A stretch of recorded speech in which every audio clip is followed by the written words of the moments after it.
Ayun, another huli mga idol. Lakad nga pala ng alimango dahil mabilis pa yung paglalim ng dagat ngayon. Tsamba mga idol.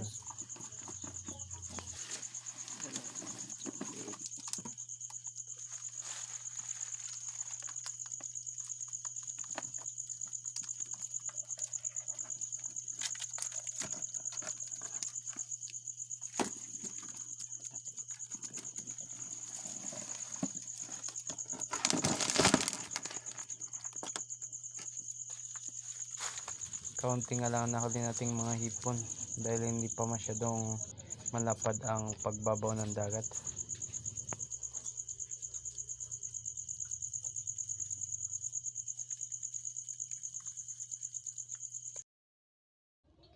Masarap to sa ginataang kalabasa mga idol.